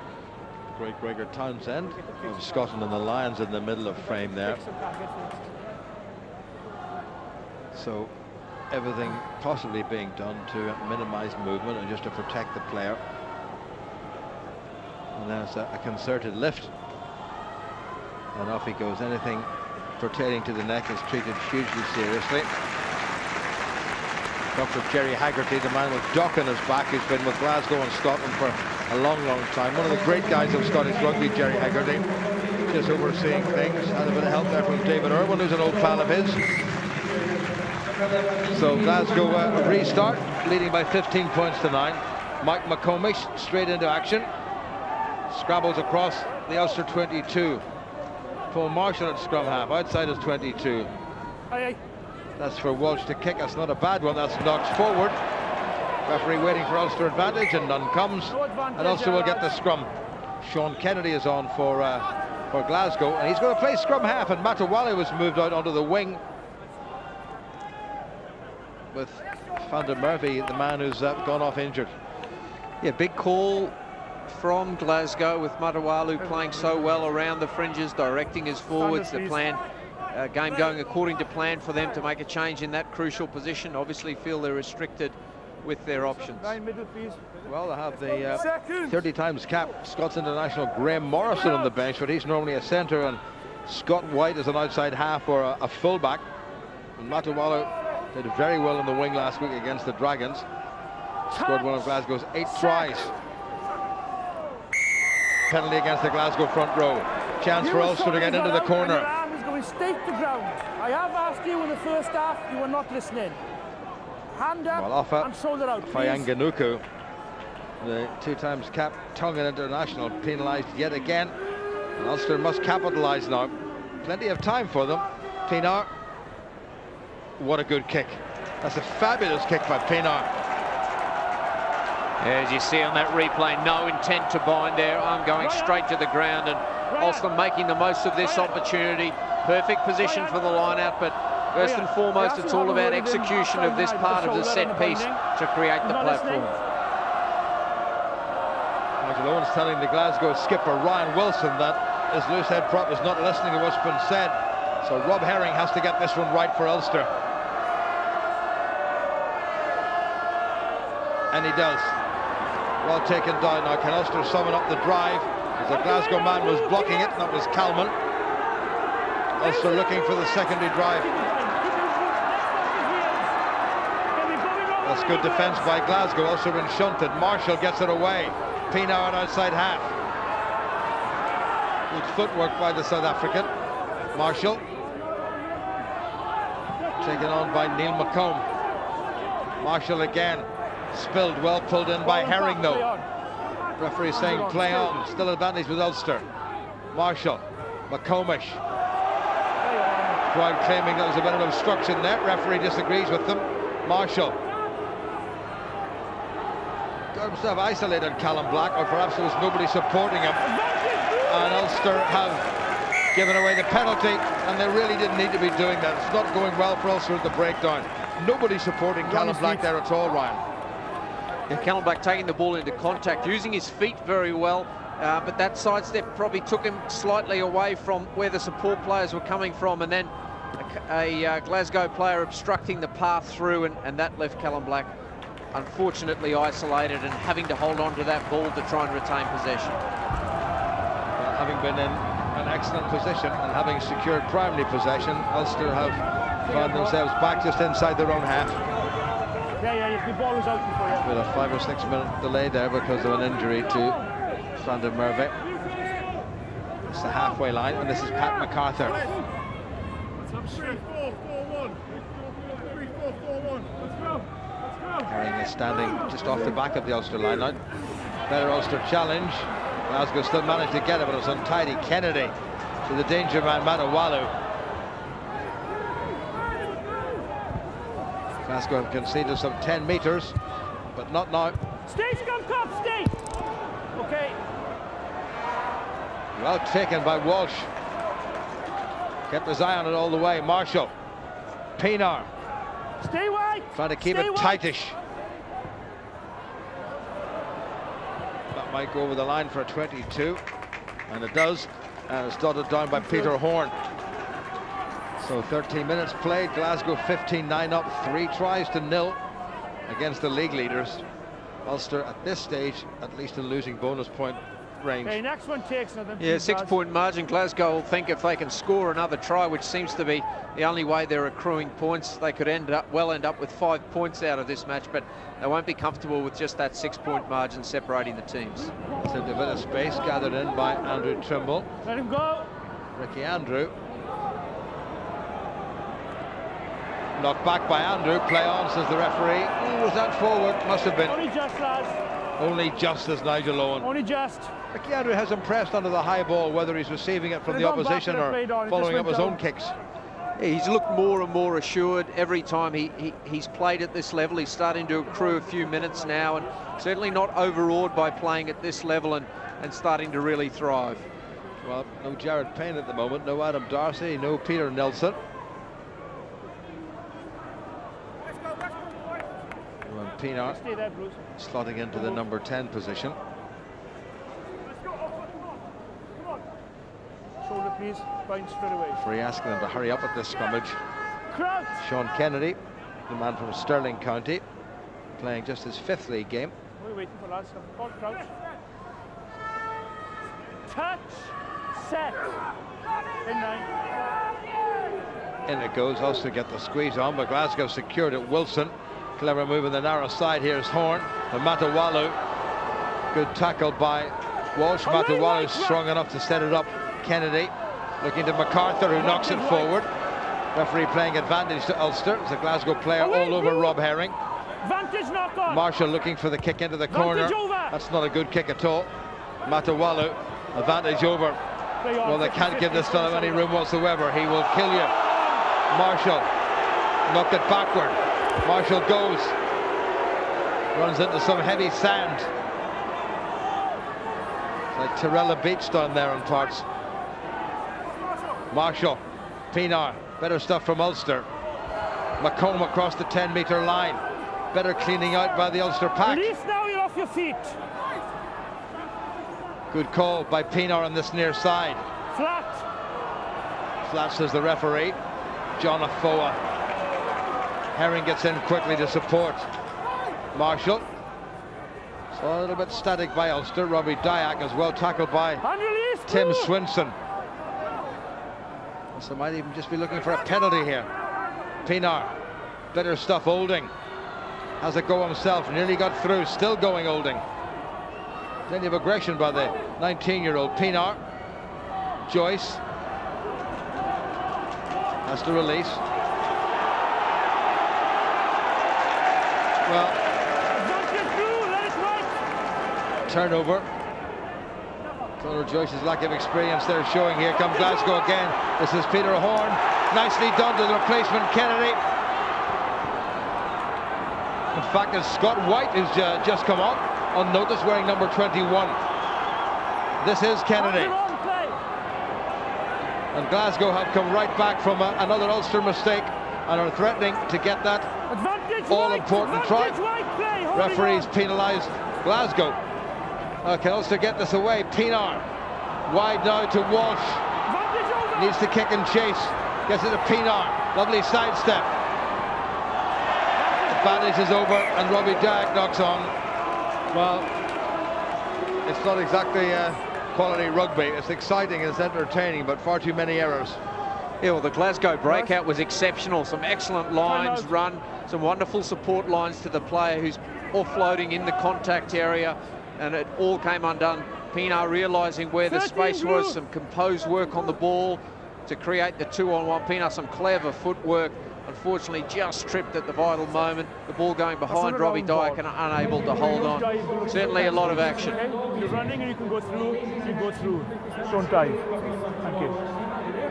That's fantastic refereeing by the vastly experienced Nigel Owens. He's just saying to Matawalo, I'm watching you, but don't dive trying to get penalties.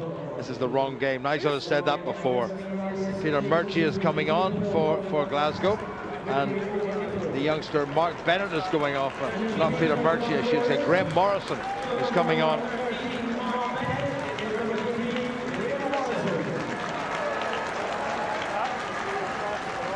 Off goes Mark Bennett, having completed his third league game.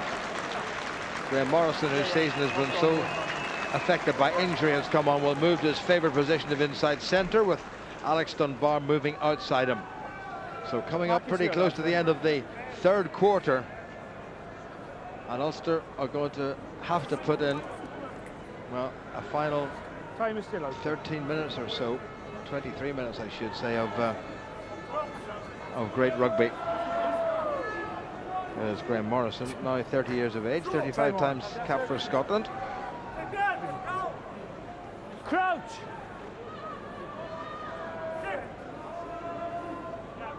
Touch! Set! In 9. Kennedy gets it in, good squeeze by Ulster. Here's Kennedy with the wide run. Bit of a fumble there, but it went backward. Horn nearly got through. Good tackle by Olding. Back right. Ulster have slowed it down. Matawala, who's popped up at scrum half. Clever reading of the game, realising that the man who is scrum half was tied up. This is good variation by Glasgow. Tackle by Dan Toohey. Good driving work by Glasgow. Swinson sets it up. McComish comes through. Play on, says the referee, but penalty given against McComish for crawling right through. Get up on your feet, there was no problem. Well, that's a bit of a telling off for Mike McComish. Ball taken to ground by Scots international Tom Ryder. No problem. Crawl on it. Well, he was on his knees when he tried to play the ball, which you're not allowed to do. You've got to be on your feet if you play the ball which is on the ground. Oh, that has gone into touch, and this is going to give Glasgow another decent platform. There's still plenty of time for them round to get the all-important fourth try.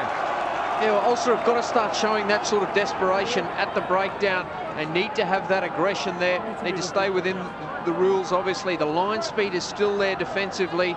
The urgency's still there. 6 points separating the team, still there for Ulster. MacArthur. Straightforward ball at the front to Swinson. Ulster have shifted them back a little bit. Referee calling upon Glasgow to use it or move it. Well, they haven't done either yet. Available, back. Kennedy looking for someone to take it on. Ryan Wilson very nearly got through the first tackle. Still there for Glasgow. Kennedy, Horn, looking for Morrison. Assist, release 5. Still there for Glasgow. Dangerous stuff, Horn. Olding tackles yet again. He's put in a lot of hard work, Olding. Ball shut up very quickly. Glasgow on the narrow side. MacArthur. He's got a bit of help. Kennedy again. He's played well since he's come on. Ryan Wilson, the Glasgow skipper. Kennedy. Horn. Looking for Matawalu. Again, Ulster's defence has not been bad at all. Leave it! Leave it, lads! Both of you leave it! Ulster might just have turned that one over, which is pretty fair. Marshall. Pienaar. Here comes Darren Cave. That's the clever kick by Cave. Oh, there's a bit of a shoulder there from Barkley, surely. Wilson covers well. Good tackle by Marshall. Deserved round of applause for the Glasgow skipper. Good tackle by John Afoy, who's got his head bandaged. It's good work by Darren Cave.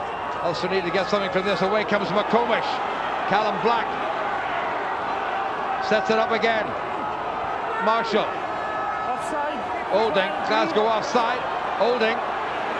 Good work by Olding. Pretty close to the Glasgow line. Can Ulster get the try? Stay out, Drew. Stay out. Glasgow have slowed it down, but the ball is back on the Ulster side. Ulster have to use it. Trimble. Here come Ulster, surely. Robbie Dyer gets another try. Ulster back in this game. Pass was forward. Pass was forward, can you believe it? And the referee had called that advantage was over, and Glasgow get the put into the scrum. Well, that final crucial pass was forward. Ooh, well, the referee was right in line. That could have gone either way. Marginal call. Dear, dear, dear, dear, dear. Very unlucky for Ulster for that. Some excellent lead-up work, the turnover, and then notifying where the space was out wide, and looked like a pretty simple 3-on-1 to execute, and certainly looked as though it was executed from up here. I'm playing advantage, okay? You've got a second ruck here, and you've got a good overlap here. Advantage is over, no doubt at all. The pass was called forward, okay?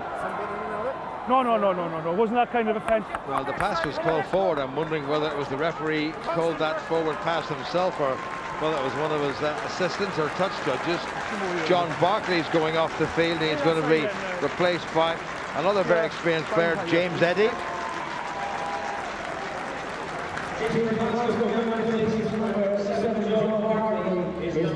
Well, Ron, that's certainly, that little passage of play yet again was encouraging by Ulster.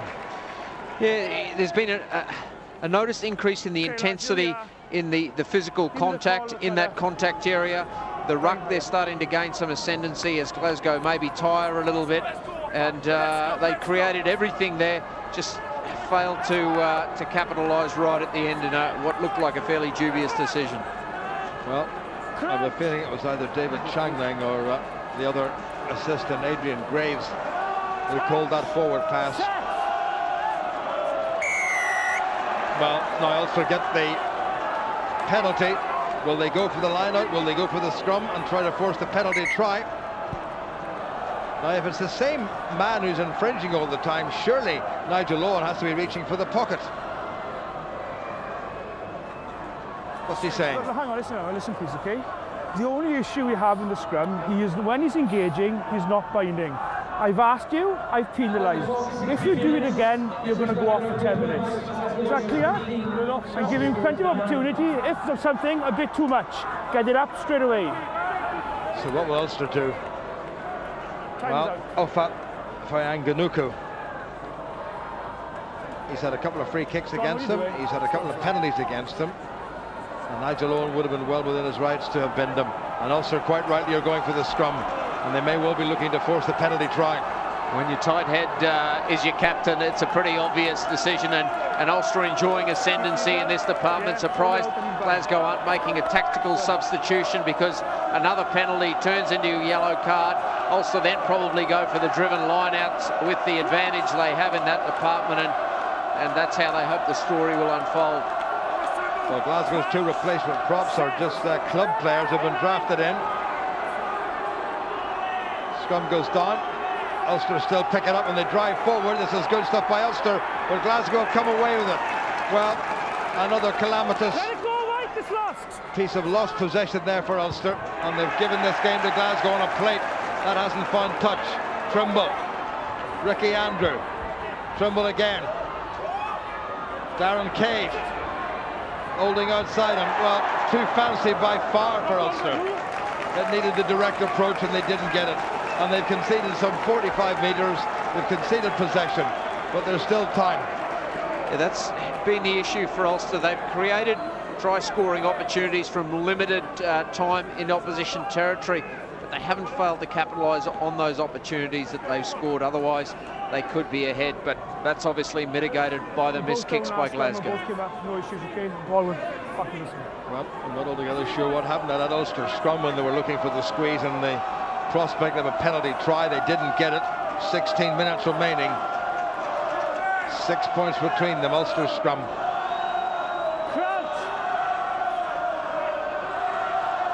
one area where Ulster were always likely to dominate. Solid, good control by Robbie Dyack. Marshall. Pienaar at the stretch. That's a clever cross kick. Well taken by Glasgow. Beautifully set up too, but Ulster working hard at the breakdown. Now they turn it over. Not quite.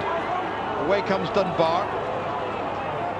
And away, white truck is called. Ball has been set up by Glasgow. We've been told to use it. Has passed back inside. Stay, boys. Now that hasn't found touch. This is Pienaar. He needs a little bit of help. Into a bit of space by Pienaar. Oh, surely obstruction there. Well, Ulster's fitness now really coming into play here. Glasgow looking a little bit tired on the back foot, but remember they're still leading. Taken on by Swinson. Kennedy through the middle though. Kennedy didn't even get a chance. Ulster stripped that one back and it came off an Ulster foot. Well, sometimes your name is on the points and sometimes it's not, and some things aren't just going Ulster's way, but they've got to put into the scrum. And there's still time, as we keep saying. And the pressure's starting to build on Glasgow now. It's Ulster that have established that territory. They're clearly dominant in the scrum as we see this crossfield kick, an excellent take. And then Ulster competing for that ball on the ground, but it's Ulster now enjoying the territorial advantage, clear advantage in the scrum, which penalties are pursuing from. So Ulster will certainly feel they've got the potential to go on and win this game. Well, he has been a little bundle of mischief tonight.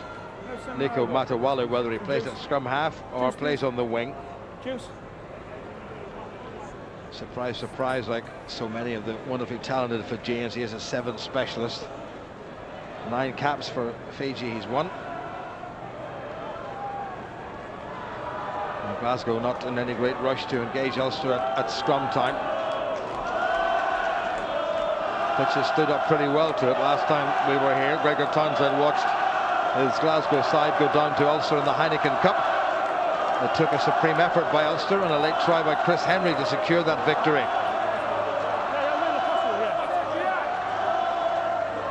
It has been a stop-start sort of a game.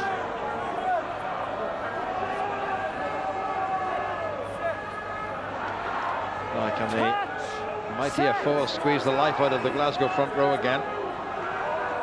Dyack controls. Marshall, Pienaar, needed that to be in front of him. Cave gets across the gain line. Quicker ball now, plenty of Ulster players in there. Ulster going route 1, pick up and drive. They've got across the 22. And they're going again, trying to squeeze a scrum out of this and maybe force a penalty try. Good tactics by Ulster at this stage of the game. McComish has to release. Afoa. Marshall, quicker ball. Pienaar.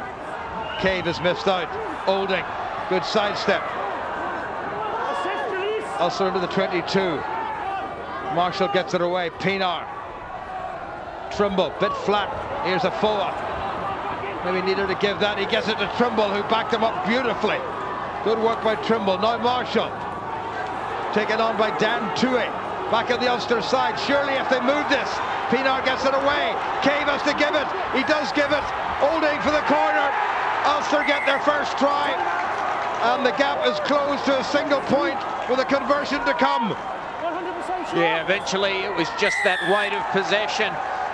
The offloads that are starting to come from Ulster now and keeping that ball alive, and ultimately too many numbers out wide. Testing kick to come for Pienaar as we see this overlap that was developed. Good angle run by Joyce to keep the defence honest, and then a simple 2-on-1 executed perfectly this time by Darren Cave and Stuart Olding.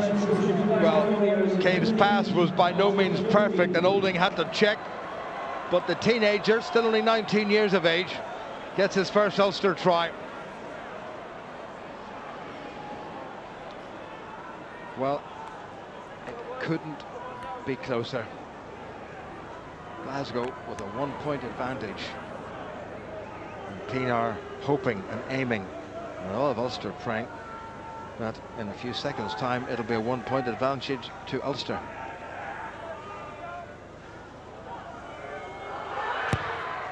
Needs to come in. It's not going to do it.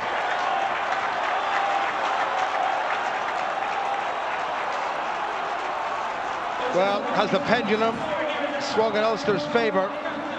They've come back thanks to this well-constructed and well-finished try by Stuart Olding. Come back to within a point, but they've got to get themselves back up in Glasgow territory as quickly as possible. That's gone long. Paul Marshall giving that a fair old thump. Gathered in by Ryan Wilson.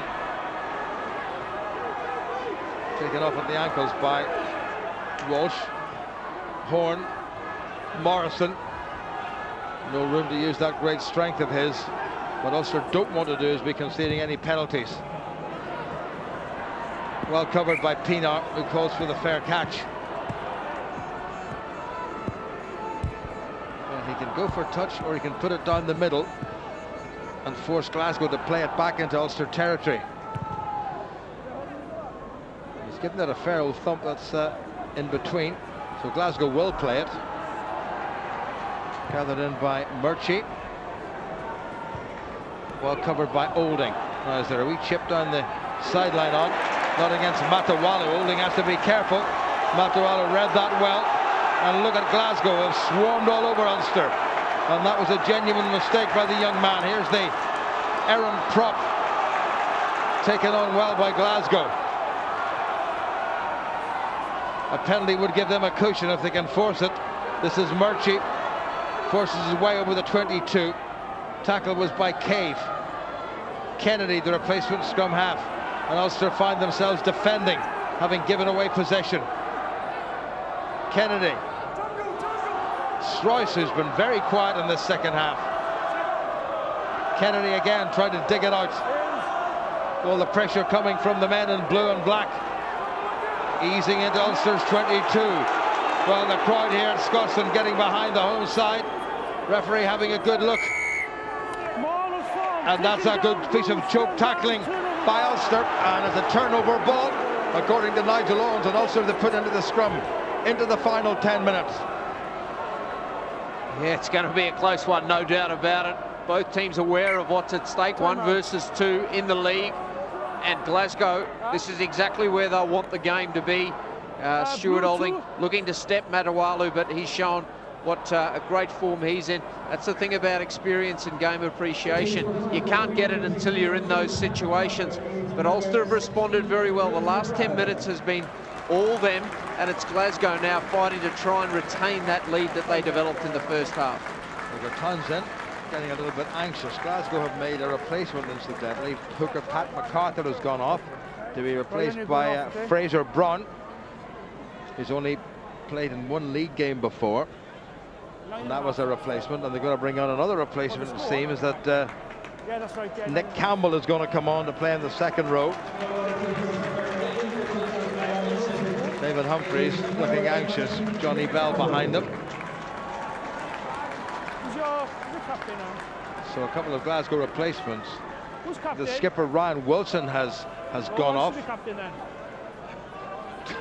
Nigel Owens saying, who's the captain now? And no reply came. He said, who wants to be captain? So never lose his sense of humour, Nigel, does he? But this is a serious part of this game now, into the final 10 minutes. Clock starts again, just over 9 minutes remaining. Confirmation of Pat MacArthur going off, Fraser Braun coming on. Ulster scrum. They've got to get out of their own 22. Good control by Robbie Dyack. Marshall. Not a great pass to Pienaar. Murchie positioned perfectly, and he will run and he will kick. Runs into Dyack. Play on, says the referee. Gathered by Pienaar. Can Ulster move this wide? Here goes Trimble. Needs a bit of help. Decides to go it alone. Oh, that's bounced handily for Glasgow, but good support play by Trimble. Here comes Peter Horn. Ulster need to try to get something out of this. A late penalty would do, as they've done so often. Well covered by Walsh. Runs into a lot of very heavy traffic. Pienaar now. Trying to keep the lid on this. Oh, and it's set up on that firm sand. That's well cleared by Glasgow. Ricky Andrew gathers. Now he'll probably go up in the air, and he does just that. But too far. Well taken in by Horn. Matawalu, he can run a bit. Oh, transfers it nicely. Graham Morrison, Glasgow looking for a killer blow. That looked forward. Referee says play on. Matawalu gets away. This is going to be the killer blow. Bonus point for Glasgow. Out of nothing whatsoever. And Ulster undone when the game seemed to be within their grasp. Yeah, Ulster were doing everything right. They were kicking forward territory. They were putting good chase lines through. It took the magic of that man, Matawalu. He started it. Well, Horn getting away, created that bit of space. Once he had it in his hands, that little flick pass, and then he continued that trajectory, halting his pace. That was forward. And this pickup on the run was sensational stuff. No stopping that man from that sort of range. Nearly ran over the dead ball line, but he dotted it down. A marginal call for Ulster on a forward pass. Went the other way on this occasion. It's allowed to play on, but some wonderful offloading in the tackle. Well, the conversion to come, and this conversion would mean that Ulster will be coming away here without even a losing bonus point if it's made good. I'm sorry for interrupted you. And they've also got 4 tries as well, Glasgow, so it could be a 5-point day for Glasgow and a no-point day for Ulster. And he's missed it. Can you believe it? Peter Horn from straight in front of the post has missed it. Well, 6 points between them. Ulster with the losing bonus point, but Glasgow with the 5 points for the 4 tries. Extraordinary miss by Horn.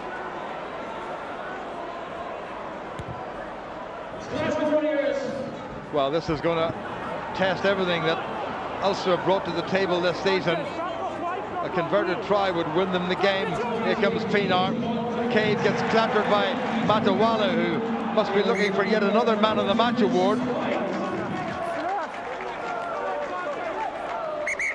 Well, he's a dynamic player. We've seen him with ball in hand, but not afraid to put his body on the line and flying in there defensively to put the hit in. Well, a bit of nonsense there. Mike McComish getting involved with Tom Ryder in the Glasgow second row.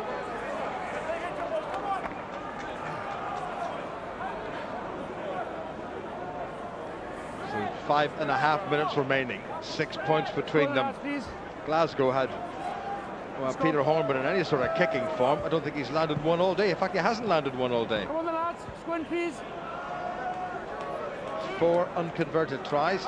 Middle 9. This is Kennedy. 5 minutes remaining. Touch. Set. Sit down, back row. Good squeeze by Ulster. Well, away they come, Glasgow. Caught the Ulster back row defence absolutely napping. You wonder where they were. That's a good kick by Kennedy.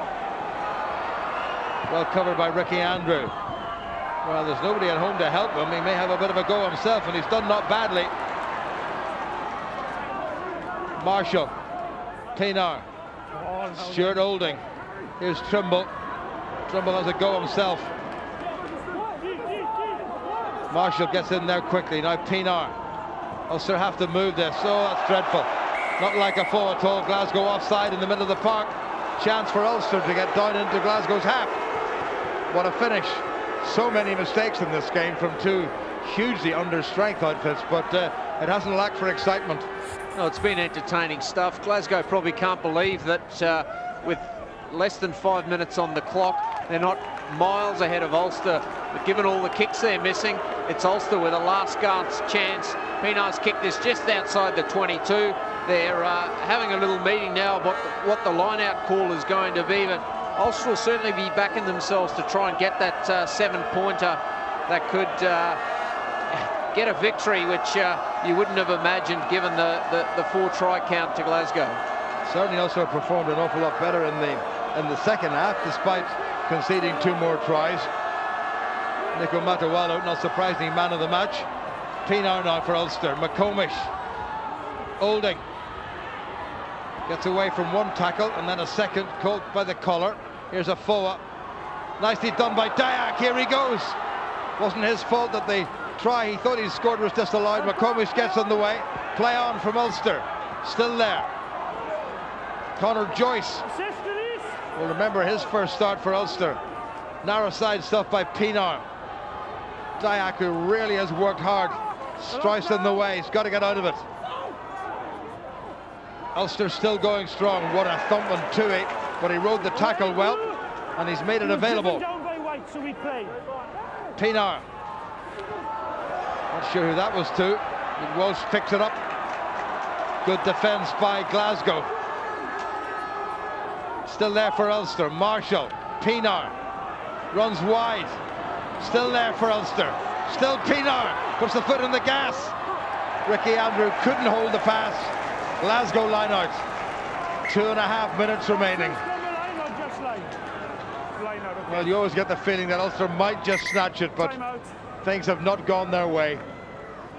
Yeah, Pienaar looks down injured at the minute as well, and that ball just seemed to flick out of the tackle area. Unfortunately for Ulster, not into anyone's hand, and that may be the last opportunity they get. Glasgow now tactically need to be astute on this. They need to secure possession in this line out, and then rather than kicking possession away, go through the phases. They've shown how competent they are in doing that, going through the phases. Good ball security, wind the clock down, speaking with the referee, and then kick it off the park. Well, if it stays like this, Glasgow, because of the bonus point, will advance to 56 points. Ulster, because of the losing bonus point, will move on to 59. So 3 points between them. Ulster still stay top. Ed Kalman is coming off the field. Send him on. And Glasgow are going to have to bring on Gary Mountford, who plays his rugby with Stirling County. This is going to be his first Rabo Direct Pro 12 league game.